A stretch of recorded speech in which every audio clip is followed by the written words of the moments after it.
7 TV news నేను ప్రియాంక.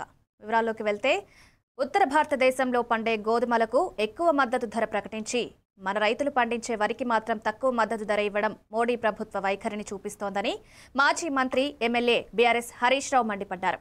ఈ నిర్ణయం వల్ల ప్రస్తుతం ఎకరాకు తెలంగాణ రైతు 6,000 నుండి 7,000 వరకు నష్టపోతున్నాడని తెలిపారు. మన వడ్లకు కూడా గోధుమల మాదిరిగానే 2,575 రూపాయల మద్దతు ధర ఇవ్వాలని బీజేపీ కేంద్ర ప్రభుత్వాన్ని కోరే ధైర్యం తెలంగాణ బీజేపీ నాయకుల్లో లేదని విమర్శించారు.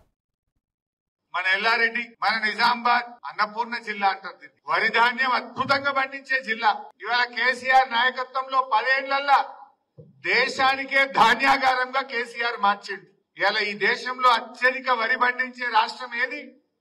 తెలంగాణ. ఇవాళ ఒకప్పుడేమో మనం బియ్యం తెచ్చుకుందాం పక్క రాష్ట్రాలకి. ఇప్పుడు సగం దేశానికి అన్నం తినిపిస్తుంది తెలంగాణ, సగం దేశానికి అన్నం పెడుతుంది తెలంగాణ. వాటికనే అయిందా? ఏమైనా మంత్రం వేస్తే అయిందా? 24 గంటల కరెంట్ ఇచ్చిండు కేసీఆర్. రైతు బంధు పథకం తెచ్చిండు కేసీఆర్. పండిన పంటను ప్రతి గింజ కొన్నది కేసీఆర్ ప్రభుత్వం.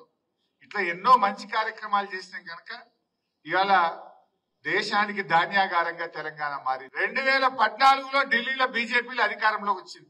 మీ అందరికీ తెలుసు.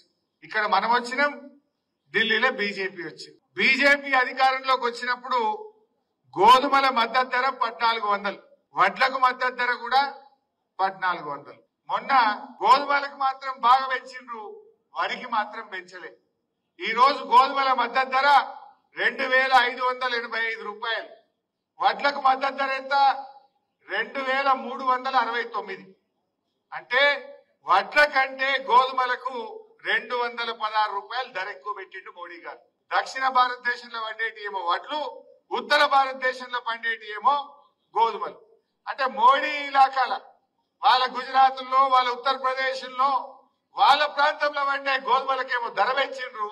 మన తెలంగాణలో, మన దక్షిణ భారతదేశంలో పండే వడ్లకు మాత్రం ధర కమ్మి చేసింది. క్వింటల్ కు 216 రూపాయలు అంటే 30-35 క్వింటల్ పంటాయి ఎకరానికి. అంటే ఎకరం మీద తెలంగాణ రైతు ఒక 6-7 వేల రూపాయలు నష్టపోతుందా లేదా? కామారెడ్డిలో భారీ వరదల వల్ల ప్రజలు దెబ్బతిన్న సమయంలో కాంగ్రెస్ నేత రేవంత్ రెడ్డి చేసిన పర్యటనపై మాజీ మంత్రి ఎమ్మెల్యే విజయ్ ప్రసాద్ రాజోలు తీవ్ర ఆగ్రహం వ్యక్తం చేశారు. ఆయన ఆరోపణల ప్రకారం రోడ్ల మరమ్మతులకు, పంట నష్ట పరిహారాలకు అవసరమైన నిధులు రేవంత్ వద్ద లేవని, పేదలకు సత్వర సహాయం ఇవ్వడంలో ఆసక్తి లేదని పేర్కొన్నారు. మరోవైపు మూసీ శుద్ధీకరణకు లక్షల కోట్ల రూపాయలు, ఫ్యూచర్ సిటీ నిర్మాణానికి వేల కోట్ల నిధులు ఉన్నట్లే చూపిస్తూ ఈ వ్యత్యాసంపై సంచలన వ్యాఖ్యలు చేశారు. కేవలం కమిషన్ల కోసం, అడ్డగోలు దోపిడీ కోసం, రియల్ ఎస్టేట్ దందాలతో ప్రజల వనరులను సొంత జేబుల్లోకి దారితీయడానికి ప్రభుత్వ పనులు అన్వయిస్తున్నాయని ఆరోపించారు. ఎల్లారెడ్డి నియోజకవర్గానికి ముఖ్యమంత్రి వచ్చి ఇక్కడ చెడిపోయిన రోడ్ల కోసం, చెడిపోయిన పంటల కోసం, తెగిపోయిన బ్రిడ్జిల కోసం ఒక రూపాయి శాతనైతే లేదు, ఒక రూపాయి మనసు అయితే లేదు. కానీ మూసీ కోసం అట 1,00,000 కోట్లు ఖర్చు పెడతాడట, 1,50,000 కోట్లు ఖర్చు పెడతాడట. ఫ్యూచర్ సిటీ కోసం 4 లక్షల కోట్లు ఖర్చు పెడతాడట. ఎల్లారెడ్డి నియోజకవర్గంలో బ్రిడ్జి అయిపోతే దానికి 1 కోటో 2 కోట్లు ఇస్తే ముఖ్యమంత్రి రేవంత్ రెడ్డి కమిషన్ రాదు కదా. తెగిపోయిన రోడ్డు 50 లక్షలతో వేస్తే కమిషన్లు రావు కదా. రైతుల ఖరాబైన వరి పంటకు పైసలు ఇస్తే రైతుల దగ్గర కమిషన్లు రావు కదా. అదే 1,50,000 కోట్లతోటి మూసి రివర్ పంటను కడితే దాంట్లో కమిషన్లు తొప్పుకోవచ్చని ఆలోచన. ఎవరు అడగని, అక్కరకు రాని 4th సిటీ అట, ఫ్యూచర్ సిటీ అట, అది కడితే దాంట్లో ఉన్న భూములు అమ్ముకొని మూటలు సంపాదించుకోవచ్చు అన్న ఆలోచన. జాగ్రత్తగా మనం ఆలోచన చేయాలి. తెలంగాణ ప్రజలకు నువ్వు ఇచ్చిన హామీని నెరవేర్చడానికి నీకు డబ్బులు లేవు, కానీ 1,00,000 కోట్లు మూసి మీద ఖర్చు పెట్టడానికి నీకు డబ్బులు వస్తాయి. 1,00,000 కోట్లు ఫ్యూచర్ సిటీ మీద ఖర్చు పెట్టడానికి నీకు డబ్బులు వస్తాయి. హామీలు అమలు పరుస్తే కమిషన్లు రావు కదా. 2,500 మహిళలకు ఇస్తే కమిషన్ రాదు కదా. 4,000 వృద్ధులకు పెన్షన్లు పెంచితే నీ కమిషన్లు రావు కదా. అదే మూసి రివర్ ఫ్రంట్ 1,00,000 కోట్లతోటి ఖర్చు చేస్తే నీకు కమిషన్లు వస్తాయి దాంట్లో. కాబట్టి ఇవాళ ఇది దోపిడీ కోసమే, కేవలం రియల్ ఎస్టేట్ దందాలు చేసుకొని ఈ రాష్ట్రాన్ని దోచుకోవడానికి ఇవాళ ముఖ్యమంత్రి రేవంత్ రెడ్డి ప్రయత్నం చేస్తా ఉన్నాడు. వారి ప్రయత్నాన్ని అడ్డుకుంటున్నారేమో మన హరీష్ రావు గారు, కేటీ రామారావు గారు. 6 అడుగుల బుల్లెట్ ఆ 3 అడుగుల ముగ్గుపోయినోడిని ఉచ్చ పోయిస్తున్నాడా లేదా? కాబట్టే వీళ్ళ మీద కోపం వస్తున్నది వానికి. ఎట్ల వాడి కేటీఆర్ హరీష్ రావుని జైలు వేయాలి. వీళ్ళని జైలు వేస్తే నన్ను ఎవడు అడగటోడు ఉండడిగా. అప్పుడు మోసీ రివర్ ఫ్రంట్ మీద దోసుకోవచ్చు, ఫ్యూచర్ సిటీ మీద దోసుకోవచ్చు. ఇగో ఈ ప్లాన్ల రేవంత్ రెడ్డి ఉన్నాడు సోదరులారా. ఈ విషయం మనం స్థానిక సంస్థల ఎన్నికల్లో ప్రజల దగ్గరికి తీసుకుపోవాల్సిన అవసరం ఉన్నది అని చెప్పి మీ అందరికి నేను మనవి చేస్తా ఉన్నా. తెలంగాణ రాజకీయ చరిత్రలో చిరస్థాయిగా నిలిచిపోయిన నేత కేకే వెంకటస్వామి రవాణా మరియు బీసీ సంక్షేమ శాఖ మంత్రి పొన్నం ప్రభాకర్ స్మరించారు. ఆయన మాట్లాడుతూ కేకే సామాజిక న్యాయం కోసం జీవితాంతం పోరాడిన మహానేత అని, బీసీ, ఎస్సీ, ఎస్టీ వర్గాలకు అండగా నిలిచిన దూరదృష్టిగల నాయకుడన్నారు. ప్రజలతో మమేకమై వారి హక్కుల కోసం అనేక ఉద్యమాలు నడిపిన కేకే ఆలోచనలే నేటి తెలంగాణ పాలనకు మార్గదర్శకమని పొన్నం ప్రభాకర్ పేర్కొన్నారు. కాకా గారి 96వ జయంతి సందర్భంగా వారికి ఘనంగా నివాళులర్పిస్తూ రాజకీయ వ్యవస్థలో, రాజకీయ చరిత్రలో కొంతమంది చిరకాలంగా పేరు ప్రఖ్యాతులు చిరస్మరణీయంగా ఉండేటువంటి వ్యక్తుల్లో కాకా గారు కూడా ఒకరు మాట ఈ సందర్భంగా మనవి చేస్తా ఉన్నాను. రాజకీయాల్లో స్వయంగా కార్మిక నాయకుడిగా క్షేత్ర స్థాయి నుంచి అంత ఉన్నత స్థాయికి రాష్ట్ర మంత్రిగా, రాష్ట్ర కాంగ్రెస్ అధ్యక్షుడిగా, కేంద్ర మంత్రిగా, సిడబ్ల్యూసి సభ్యుడిగా అనేకమైనటువంటి పదవులకు వన్నె తెచ్చి తనకంటూ ఒక ప్రత్యేకమైనటువంటి గుర్తింపును ఒకటే రంగంలో కాక అనేక రంగాల్లో, అటుగా కార్మిక రంగాన్ని తీసుకుంటే కాకా తీసుకొచ్చిన సంస్కరణలు, కాకా తీసుకున్న నిర్ణయాలు, అటు కేంద్ర కార్మిక శాఖ మంత్రిగా కానీ, రాష్ట్ర కార్మిక శాఖ మంత్రిగా, లేదా దేశవ్యాప్తంగా కార్మిక చట్టాలకు సంబంధించి సమీక్షలు, పునఃసమీక్షలు చేసి ఈరోజు దేశంలోనే కార్మిక నాయకుడిగా గుర్తింపున్నటువంటి వ్యక్తి ఎవరైనా ఉన్నారంటే కాకా వెంకటస్వామి గారు. తదుపరి కార్మిక నాయకుడిగాతో పాటుగా ఒక బడుగు బలహీన వర్గాలకు సంబంధించి ఒక ఐకాన్గా, బడుగు బలహీన వర్గాలకు ఒక గొంతుగా అన్న రాజకీయాల్లో, మేము విద్యార్థి సంఘ రాజకీయాల్లో చూస్తూ ఉంటాడు. వెంకటస్వామి గారు, జగన్నాథరావు గారు, కేశవరావు గారు, మాణిక్రావు గారు, బాలగౌడ్ గారు, ఇట్లా ఒక త్రయంగా ఒక పవర్ పాయింట్గా రాజకీయాల్లో ప్రభావితం చేయడానికి, బలహీన వర్గాల గొంతుకు వారికి న్యాయం జరగాలని ఒక టీమ్గా ఏర్పడి పోరాటం చేసినటువంటి సంగతులన్నీ ఈరోజు జ్ఞాపకం వస్తూ ఉంటాయి. నేను మామూలు విద్యార్థి నాయకుడిని, వ్యవసాయ కుటుంబం నుంచి వచ్చిన నాడు నేను కాలేజీ అధ్యక్షుడిగా ఉండి జిల్లా ఎన్ఎస్సీ అధ్యక్షుడిగా ఉన్ననాడు కాకా గారు అటు కేంద్ర మంత్రి, పార్లమెంట్ సభ్యుడు పెద్దపల్లి, ఇటు కరీంనగర్ పార్లమెంట్ సభ్యుడిగా చొక్కారావు గారు, అప్పటి వరకు 3 సార్లు పార్లమెంట్ సభ్యులు చేసిన సత్యనారాయణ గారు, ముగ్గురు కూడా సమకాలీన రాజకీయాల్లో వివిధ రంగాల్లో వారికి ఉన్నటువంటి ఒక అనుభవం నేర్చుకునేటువంటి అవకాశం నాకు దొరికింది. స్వర్గీయ గడ్డం వెంకటస్వామి చేసిన సేవలు చిరస్మరణీయమని ఉప ముఖ్యమంత్రి భట్టి విక్రమార్క అన్నారు. ఆయన పేర్కొంటూ కాకా జీవితాంతం సామాజిక న్యాయం కోసం, పేదల అభ్యున్నతి కోసం నిరంతరం కృషి చేసిన మహానేత అన్నారు. కాంగ్రెస్ పార్టీ ఆవిర్భావం నుంచి ప్రజాసేవ వరకు తన జీవితాన్ని అంకితం చేసిన ఆయన నాయకత్వం కొత్త తరం రాజకీయ నాయకులకు మార్గదర్శకమని అన్నారు.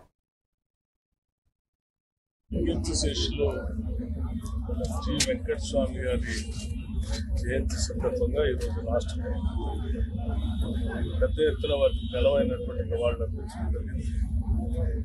జి వెంకటస్వామి గారు వారి చిన్ననాటి నుంచే ఈ సమాజంలో ఉన్నటువంటి బడుగు బలహీన వర్గాలకు తప్పిస్తూ వారి అభివృద్ధి కోసం నిరంతర జీవితం మొత్తం పోరాటం చేసిన సంగతి కేంద్ర మంత్రిగా, రాష్ట్ర మంత్రిగా, ఆనాటి ఉమ్మడి రాష్ట్ర కాంగ్రెస్ కమిటీకి అధ్యక్షులుగా కూడా పెద్ద ఎత్తున కాంగ్రెస్ పార్టీకి కానీ, ఇటు ప్రజానికానికి కానీ వారు చేసిన సేవలు చిరస్మరణీయం. ముఖ్యంగా కార్మికుల కోసం వారు చేసినటువంటి కార్యక్రమాలు కానీ, తీసుకొచ్చిన చట్టాలు కానీ పెద్ద ఎత్తున తాడిపీడిత ప్రజానికానికి కోసమే కాకుండా ఈ దేశంలో ఉన్నటువంటి కార్మిక సోదరులందరికీ కూడా పెద్ద ఎత్తున ఉపయోగపడేటువంటి కార్యక్రమాలు వారి జీవితాలతో చేపట్టారు. అట్లాగే ప్రత్యేక తెలంగాణ రాష్ట్ర ఉద్యమం కోసం కూడా వారు ఆది నుంచి రాష్ట్ర ఆవిర్భావం కోసం చేసిన పోరాటం మనందరం గుర్తు చేసుకున్న సందర్భంలో వారికి మరొక్కసారి రాష్ట్ర కాంగ్రెస్ రాష్ట్ర ప్రభుత్వం నుంచి కూడా ఘనమైన నివాళులు అర్పించడమే కాకుండా వారి ఆశయాలనే మార్గాలను అనుసరిస్తూ పేద ప్రజల కోసం పునరంకితం అవుతామని సందర్భం.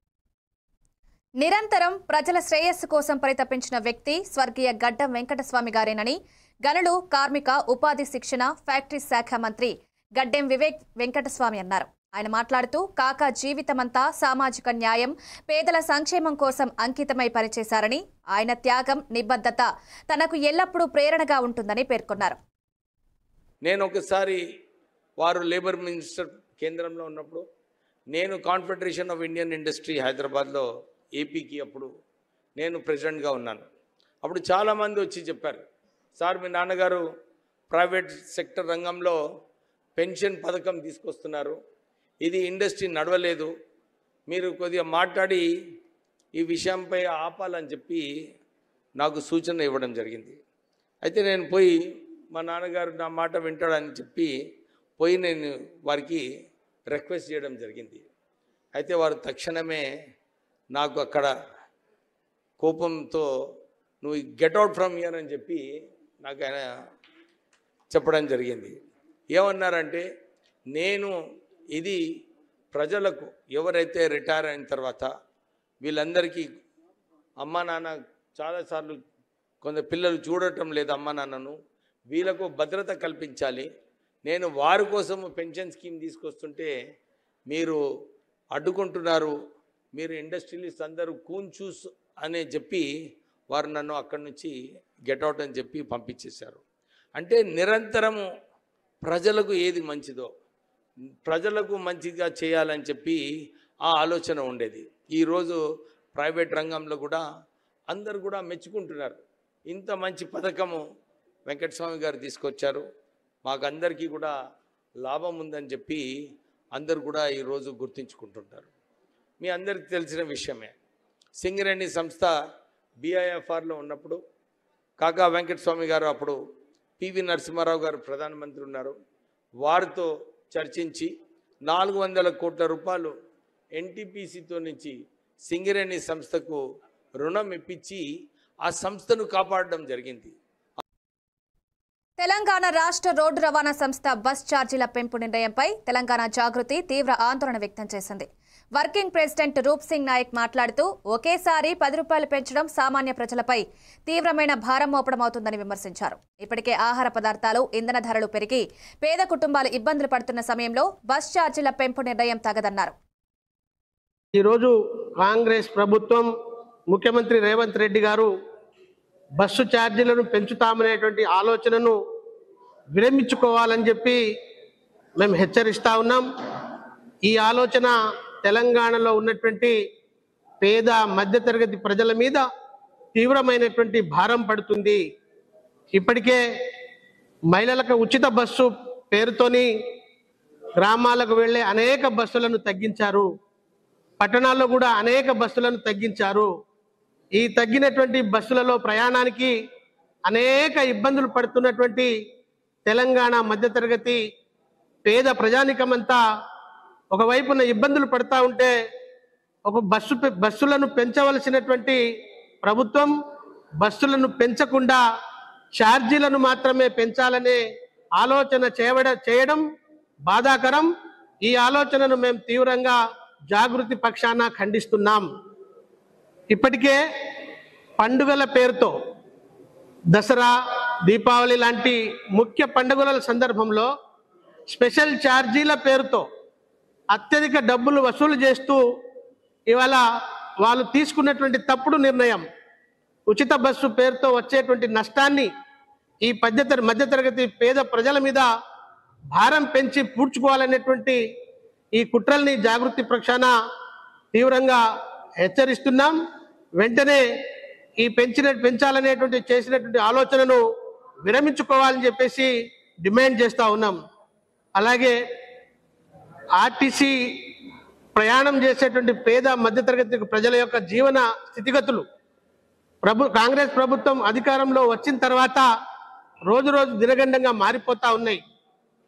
వాళ్ళ యొక్క ప్రజాపాలన పేరుతో అభివృద్ధికి బదులు శూన్య స్థాయికి తెచ్చినటువంటి ఈ కాంగ్రెస్ పాలకులు, ముఖ్యమంత్రి రేవంత్ రెడ్డి గారు ఇంకా రేట్లు పెంచి మరింత భారం పెంచాలనేటువంటి ఈ ప్రయత్నాలు మానుకోవాలని చెప్పేసి మేము ఈ సందర్భంగా జాగృతి పక్షాన డిమాండ్ చేస్తా ఉన్నాం. కూటమి సర్కార్పై వైసీపీ నేత తోపుదుర్తి ప్రకాష్ రెడ్డి ఘాటుగా స్పందించారు. అధికార పార్టీ ఎమ్మెల్యేలు ప్రజా సమస్యలను పక్కన పెట్టి వసూళ్లలో బిజీ అయ్యారని ఆరోపించారు. ముఖ్యంగా పరిటాల సునీత, ఆమె కుమారుడు గత 18 నెలలుగా భారీ టార్గెట్లు పెట్టుకుని వసూలు కొనసాగిస్తున్నారని విమర్శించారు. ప్రభుత్వం మారి 1.5 సంవత్సరం గడుస్తున్నా వసూళ్లలో బిజీ అయిపోయినటువంటి అధికార పార్టీ శాసనసభ్యులు, వారి కుటుంబ సభ్యులు ఇంకా కూడా తమకు ఓటు వేసిన ప్రజల పట్ల బాధ్యతగా వ్యవహరించాలి, ఆ బాధ్యతలను నిర్వర్తించాలి అనేటువంటి ఆలోచనలకే వచ్చినట్లు కనపడట్లే. ప్రత్యేకించి ఉమ్మడి అనంతపురం జిల్లాలో పరిటాల సునీత రాప్తాడ్ ఎమ్మెల్యే, ఆమె కుమారుడు Dharmavaram incharge, Telugu Desam party incharge, వీరు గత 18 నెలలుగా చాలా బిజీగా ఉన్నారు. చాలా బిజీ అంటే టార్గెట్లో పెట్టుకొని వసూళ్లు చేసేటువంటి కార్యక్రమంలో ఉన్నారు. వీరు వసూలు ఏ స్థాయికి పోయినాయంటే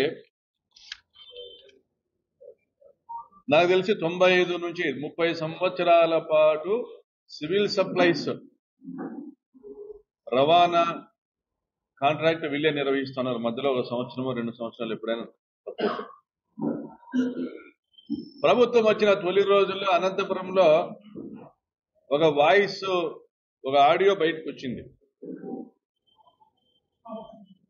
దగ్గుబాటి ప్రసాద్ వారికి సంబంధించినటువంటి బంధువులు, అనుచరులు ఈ పీడిఎస్ రైస్ కి సంబంధించినటువంటి స్మగ్లర్స్ ఎవరైతే ఉన్నారో వాళ్ళతో మాట్లాడేది. అయ్యా మేము వచ్చినామో ఈ బియ్యం పైన డబ్బులు మాకు కట్టాలా అని అంటే, లేదన్నా అది పరిటాల వాళ్ళదే, చాలా ఏళ్ల నుంచి వాళ్ళదేను అంటే, మురళి మా బావేలే అని, మురళి మా బావేలే అని, మురళినా బాలాజీనా, బాలాజీ మా బావేను అని దగ్గుబాటి ప్రసాద్ బంధువు ఎవరు మాట్లాడతారు. కాంగ్రెస్ సీనియర్ నేత వెంకటస్వామి జయంతి సందర్భంగా ట్యాంక్ బండ్ వద్ద ఆయన విగ్రహానికి deputy CM Bhatti Vikramarka, TPCC chief Mahesh Kumar Goud, మంత్రులు పొన్నం ప్రభాకర్, శ్రీధర్ బాబు, వాకిటి శ్రీహరి తదితరులు నివాళులర్పించారు. డిప్యూటీ సీఎం భట్టి విక్రమార్క మాట్లాడుతూ బడుగు బలహీన వర్గాలకు అండగా వెంకటస్వామి నిలిచారని, కేంద్ర మంత్రిగా, రాష్ట్ర మంత్రిగా ఆయన చేసిన సేవలు మరువలేనివన్నారు.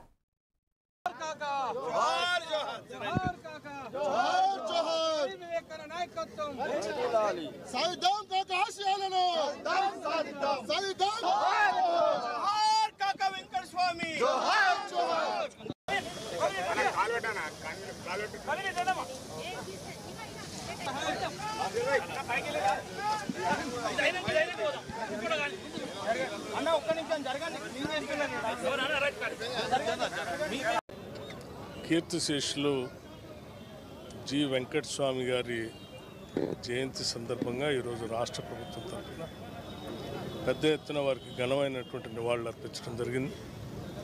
శ్రీ జి వెంకటస్వామి గారు వారి చిన్ననాటి నుంచే ఈ సమాజంలో ఉన్నటువంటి బడుగు బలహీన వర్గాల కోసం తప్పిస్తూ వారి అభివృద్ధి కోసం నిరంతరం జీవితం మొత్తం పోరాటం చేసిన సంగతి మనందరికీ తెలిసింది. కేంద్ర మంత్రిగా, రాష్ట్ర మంత్రిగా, ఆనాటి ఉమ్మడి రాష్ట్ర కాంగ్రెస్ కమిటీకి అధ్యక్షులుగా కూడా పెద్ద ఎత్తున అటు కాంగ్రెస్ పార్టీకి కానీ ఇటు ప్రజానికానికి కానీ వారు చేసినటువంటి సేవలు చిరస్మరణీయం. ముఖ్యంగా కార్మికుల కోసం వారు చేసినటువంటి కార్యక్రమాలు కానీ, తీసుకొచ్చిన చట్టాలు కానీ పెద్ద ఎత్తున తాడిత పీడిత ప్రజానికాని కోసమే కాకుండా ఈ దేశంలో ఉన్నటువంటి కార్మిక సోదరులందరికీ కూడా పెద్ద ఎత్తున ఉపయోగపడేటువంటి కార్యక్రమాలు వారి జీవితాంతం చేపట్టారు. అట్లాగే ప్రత్యేక తెలంగాణ రాష్ట్ర ఉద్యమం కోసం కూడా వారు ఆది నుంచి రాష్ట్ర ఆవిర్భావం కోసం చేసినటువంటి పోరాటం మనందరం గుర్తు చేసుకున్నటువంటి ఈ సందర్భంలో వారికి మరొక్కసారి రాష్ట్ర కాంగ్రెస్ తరఫు నుంచి, రాష్ట్ర ప్రభుత్వం నుంచి కూడా వారి ఘనమైన నివాళులు అర్పించడమే కాకుండా వారి ఆశయాల్ని, మార్గాల్ని అనుసరిస్తూ పేద ప్రజల కోసం పునరంకితం అవుదామని చెప్పి ఈ సందర్భంగా మన హైదరాబాద్ లక్డీ కపూల్లో బీసీ సంక్షేమ సంఘం ఆధ్వర్యంలో బీసీ ప్రజా ప్రతినిధులు కుల సంఘాల అఖిలపక్ష సమావేశం ఘనంగా జరిగింది. ఈ కార్యక్రమంలో పశుసంవర్ధక క్రీడా శాఖ మంత్రి వాకిటి శ్రీహరి, జాతీయ అధ్యక్షుడు రాజ్యసభ సభ్యుడు ఆర్ కృష్ణయ్య, హర్యానా మాజీ గవర్నర్ బండారు దత్తాత్రేయ, మాజీ మంత్రులు గంగుల కమలాకర్, శ్రీనివాస్ గౌడ్, మండలి ప్రతిపక్ష నేత మధుసూదనాచారి పాల్గొన్నారు.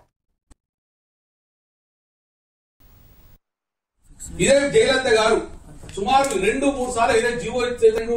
నేను ఢిల్లీ వదిలేదు, పార్లమెంట్ లో బిల్లు పెట్టి నాకు దీనికి చట్ట ప్రొటెక్షన్ తీసుకోదాకా నేను ఢిల్లీ వదలా అని చెప్పేసి ఆ యొక్క అఖిలపక్షం తీసుకెళ్లి ఢిల్లీలో కూర్చుంటే ఆ రోజు పివి నరసింహరావు గారు న్యాయబద్దమని చెప్పేసి ప్రప్రథంగా పార్లమెంట్ లో బిల్లు పెట్టి 9 సీట్లు చేర్చడం వల్ల భారతదేశంలో ఒకే ఒక రాష్ట్రంలో 69% రిజర్వేషన్ అది జయలలిత పుణ్యమా అని చెప్పి ఆ రోజు జయలలిత అగ్ర వర్ణాలకు చెందిన వ్యక్తి కూడా ఆ రోజు కూడా సాధించుకోలేదు. మనం ఎందుకు ముందుకు ఇది మాకు అఖిలపక్షం లేదా? మనందరూ తీసుకోపోలేడా ముఖ్యమంత్రి గారు? దేశంలో ఉన్నటువంటి అన్ని రాజకీయ పార్టీలు ఒక వేదిక మీద వచ్చి వాళ్ళు నిర్ణయం తీసుకొని పార్లమెంట్ లో బిల్లు పెట్టి పార్లమెంట్ లో పాస్ చేస్తే ఓటు కూడా ఏం అనలేదని నేను మీకు సభాముఖంగా నిర్ణయం చేస్తాను. జాతీయ స్థాయిలో కూడా దీని ప్రయత్నం చేయాలి. ప్రజాకోర్టులకు తీసుకెళ్లడం చాలా అవసరమని నేను మీకు సభాముఖంగా కార్యాచరణ ఇది ప్లాట్ఫామ్ బిల్డప్ చేయకపోతే సెంటర్ లో ఉన్నటువంటి అధికార పార్టీ ఏదైనా కూడా మీ రాష్ట్రానికి మేము 52% ఇస్తామని ఎక్కడ అనదు.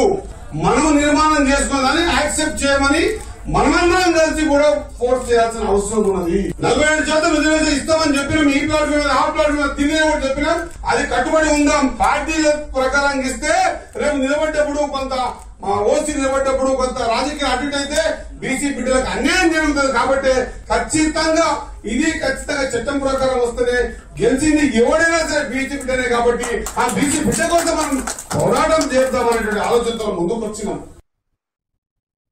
ఓట్లు వేసి అధికారంలోకి తెచ్చిన ప్రజలను కల్తీ మద్యంతో చంపిన పార్టీగా వైసీపీ చరిత్రలో నిలిచిపోతుందని మాజీ మంత్రి సర్వేపల్లి ఎమ్మెల్యే సోమిరెడ్డి చంద్రమోహన్ రెడ్డి తీవ్రస్థాయిలో విమర్శించారు.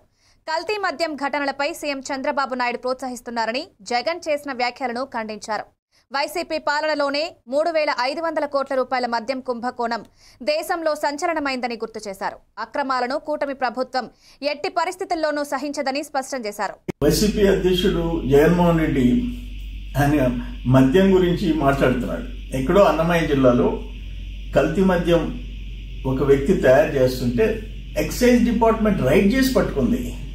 అది తప్ప? ఇప్పుడు కల్తీ మద్యం వ్యాపారం రాష్ట్రం అంతా కూటమి ప్రభుత్వం చేస్తుంది, చంద్రబాబు నాయుడు గారు మద్దతు ఇస్తున్నాడు. ఏం మాట్లాడుతున్నారు? ఎక్కడో ఒక దగ్గర ఒక వ్యక్తి తయారు చేస్తే పట్టుకుని జైలుకి పంపించారు, సీజ్ చేసినారు, యాక్షన్ తీసుకుంటున్నారు. You have to appreciate them వాళ్ళని. అటువంటిది టోటల్ నేను ఒక మాట చెప్తాను. తమరి టైంలో 5 ఏళ్లలో వైసీపీ ప్రభుత్వంలో హోల్సేల్ రాష్ట్రం అంతా మీరే కల్తీ మద్యం వ్యాపారం చేశారు. వేలాది మంది ప్రజలు ప్రాణాలు తీశారు, లక్షల మంది అనారోగ్యానికి కారణమైనారు. డిస్టిలరీస్ మీ లెఫ్ట్లో రైట్లో హ్యాండ్ ఓవర్ చేసుకున్నారు. బట్ ఫోర్స్ఫుల్గా డిస్టిలరీస్ హ్యాండ్ ఓవర్ చేసుకున్నారు. 3,500 కోట్ల కుంభకోణం. ఒక సెన్సేషనల్ కంట్రీలో ఓట్లేసిన ప్రజలకి కల్తీ మద్యం తాగిచ్చి చంపిన పార్టీ ఏదైనా ఉందంటే వైసీపీ, జగన్మోహన్ రెడ్డి. మీరు మాట్లాడటం ఆశ్చర్యంగా ఉంది. కానీ యాక్షన్ తీసుకుంటే దాని గురించి విమర్శిస్తావు, యాక్షన్ తీసుకోకపోతే విమర్శిస్తావు. యాక్షన్ తీసుకోకుండా చేతులు కట్టుకొని మీ మాదిరిగా ఎంకరేజ్ చేసే నాయకత్వం చంద్రబాబు నాయుడు నాయకత్వం కాదు అది. కానీ మీరు అసలు ఒక ఫ్రస్ట్రేషన్లో జగన్మోహన్ రెడ్డి ఫ్రస్ట్రేషన్లో మాట్లాడుతున్నావు. కరెక్ట్ కాదు ఇది. ఒక యాక్షన్ చర్యలు తీసుకున్న దాని మీద నువ్వు స్టోరీలు మాట్లాడితే ఎట్లా? ఇది కరెక్ట్ కాదు. వైసీపీ అధ్యక్షుడు జగన్మోహన్ రెడ్డి ఆయన మద్యం గురించి నాంపల్లిలోని బీజేపీ రాష్ట్ర కార్యాలయంలో బీజేపీ రాష్ట్ర అధ్యక్షుడు రామచంద్రరావు అధ్యక్షతన పదాధికుల సమావేశం జరిగింది. ఈ సమావేశంలో కేంద్ర మంత్రి కిషన్ రెడ్డి, ఎంపీలు డీకే అరుణ, కొండా విశ్వేశ్వరరెడ్డి, ఎమ్మెల్యేలు తదితరులు పాల్గొన్నారు. రామచంద్రరావు నాయకులందరినీ సమిష్టిగా కృషి చేయమని పిలుపునిచ్చి స్థానిక సంస్థల ఎన్నికల్లో పార్టీ సత్తా చాటాలని స్పష్టం చేశారు.